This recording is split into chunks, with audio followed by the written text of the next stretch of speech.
Festival is a new CD-ROM-based curriculum that enables teachers to take their students on an interactive electronic field trip to explore other cultures and their own cultural identity. Originally based on research at the Massachusetts Institute of Technology, the CD-ROM tells the story of real-life MIT professor Shigeru Miyagawa as he returns to Japan during the Star Festival and rediscovers his roots and heritage. Finally, the 7th day of the 7th month has arrived. It's a beautiful, clear day, so the Tanabata lovers will probably meet.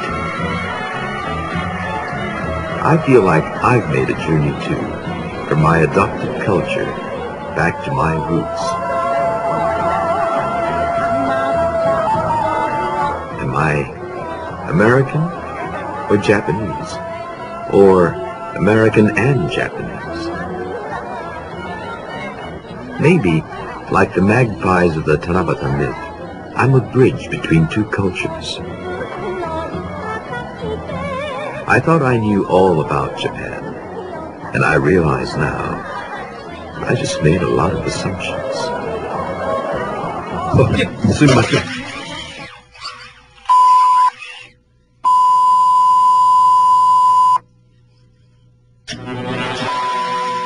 The professor recorded his notes into a high-tech diary known as the PDA. During the festival, he loses the PDA. We find it and are able to experience his rediscovery of his native land.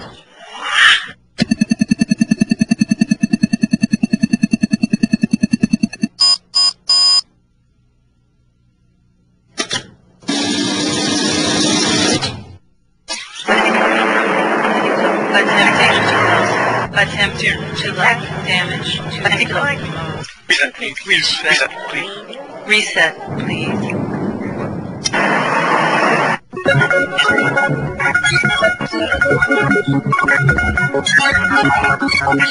Reset complete. Welcome to the PDA prototype XLV7. You are in browse mode. The professor visited 20 sites in his hometown. We never see him, but we can listen to his memos, performed by George Takei, famous for his role as Sulu on Star Trek.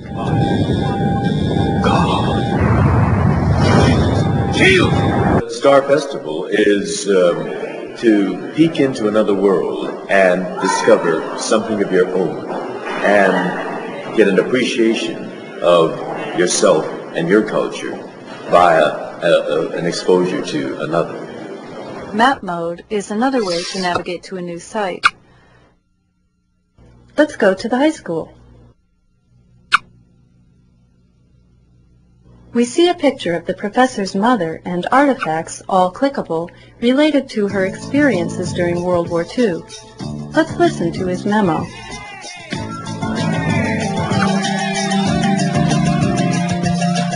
July 5, 11:33 a.m. Day 3. I hope I'm not getting off track, but I can't stop thinking about the stories my mother told last night. So I've asked her to let me interview her about the war. Now let's listen to Mrs. Miyagawa's memories of the war.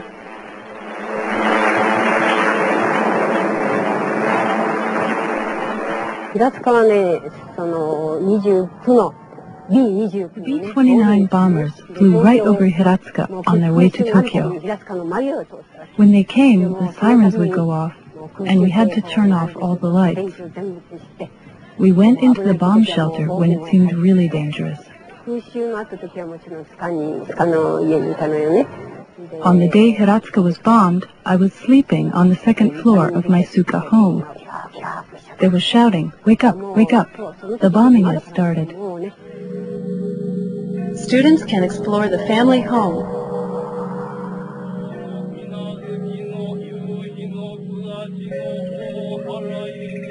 The professor's field notes, full of factual information.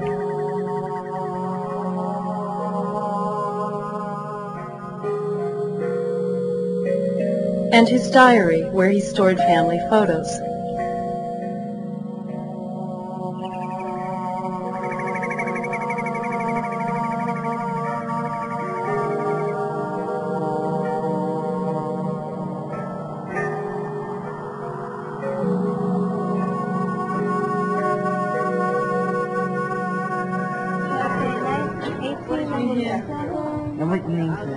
done this. Last name? No, right here. Now we're doing this. Oh, yeah. Miyagawa's not first, so Miyagawa's first then. Not everybody learns the same way. Not everybody is a visual learner. So for some kids, this is a real challenge. To do anything manipulative and creative is a real challenge. And for some, it fits like a glove. Some kids are oral learners, and some learn by reading, some learn by doing. So as many ways as you can present material to kids, the more ways you can present material to kids, I think the better off you are. And I think this multimedia approach, the idea of having a CD-ROM in a classroom for kids to have right there and to do research from is fantastic. Plus, our kids are computer literate. Oh, click that one. Want to see the Miyagawa house? It's kind of interesting because it's like you can see how Japan is and what lifestyles are like. And it holds so much information. It's like unbelievable stuff. To complement the award-winning CD-ROM, a practical and innovative curriculum has been developed for grades K through 12 by Boston's Children's Museum, renowned for their work with teachers and intercultural issues. The curriculum is easy to use and tied to the national standards in areas such as social studies, language arts, geography, and history. The material is of exceptional quality, developed over a 6-year period and beta tested by teachers of all grades in Boston public and suburban schools. Because it is based on a true story, the CD-ROM is engaging for all ages from kindergarten through high school. Learners find age-appropriate material just as they do in real life. Welcome to the PDA prototype XMP7. You are browsed.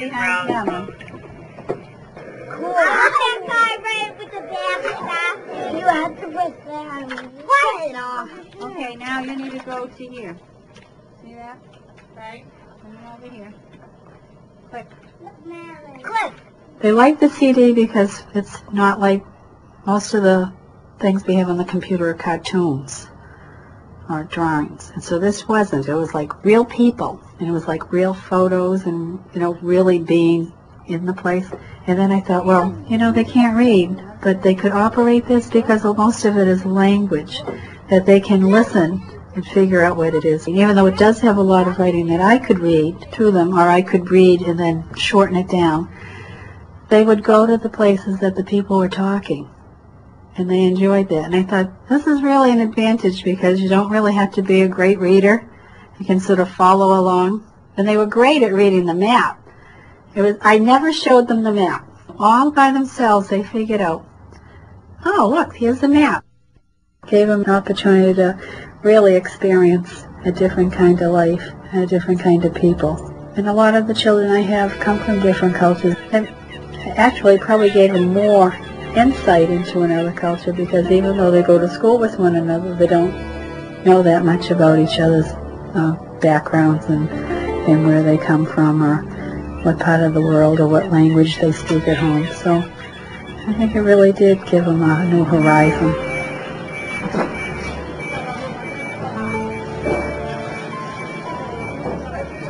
It was fun, and they learned.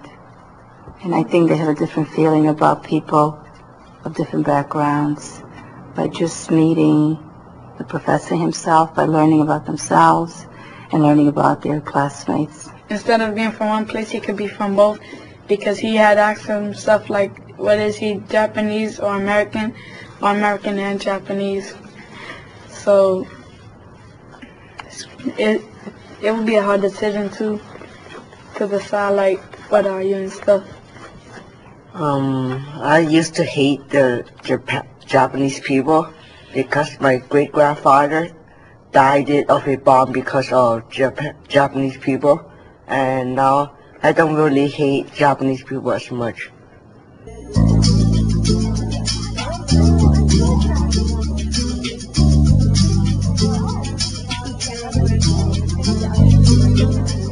students respond to the multimedia approach and hands-on, self-directed exploration. As they learn about the professor's story, they relate his experiences to their own. They would just encourage each other, and I stopped doing my before schoolwork in the morning. You know, that paper and pencil kind of an activity, because I saw them going right to the computer, and I said, hey, they're learning more from that than what they are from just a review sheet. So it was easy for me to get excited about doing this with them. I was able to do letter writing. I was able to do data collection and do a product out of that. So I incorporated my curriculum, the Boston curriculum, into the lessons. So it wasn't hard. The curriculum outlines activities that address learning skills at each grade level, including letter writing, data collection, reading, research skills, presentation skills, critical thinking, and collaborative work in small groups. I just had them basically do from year 1 to the present. It was nice and warm outside. That was the day that he was born. Because I asked him to go back and interview their parents and whoever they could to find out information about themselves.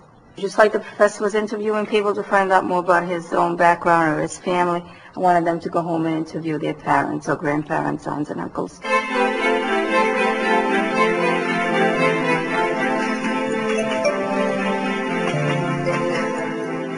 The CD-ROM makes it easy to utilize the computer in your classroom. Well, first of all, I was scared to death of the computer, and I think I told you right away, I hate computers. I'm not a computer nerd, a computer moron. I don't know how to turn it on. I don't know what to do. When the gentleman brought it and installed it in my cage in the back room here, they gave me one simple sheet that just told me how to turn it on, how to get into the program. And then the program really explains itself, and it really invites you to explore the pieces of it by itself. I mean, the instructions are all there.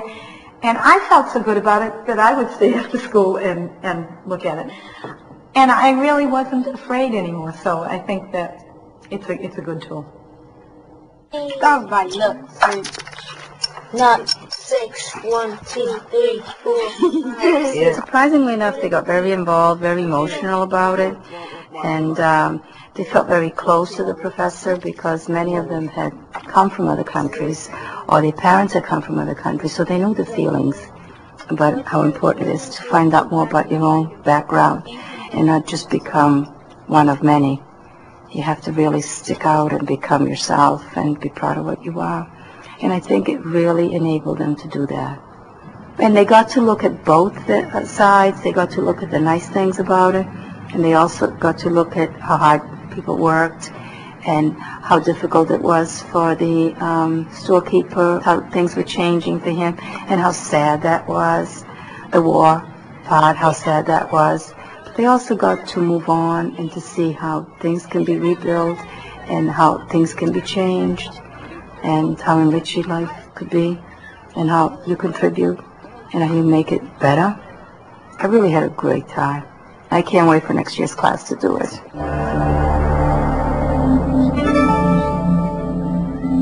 Think of Star Festival as a textbook that has come to life, an environment where students can observe and draw their own conclusions. It is a pathway to a new type of learning that is independent yet guided, that fits the national standards, and that integrates the technology of today with the wisdom of the past.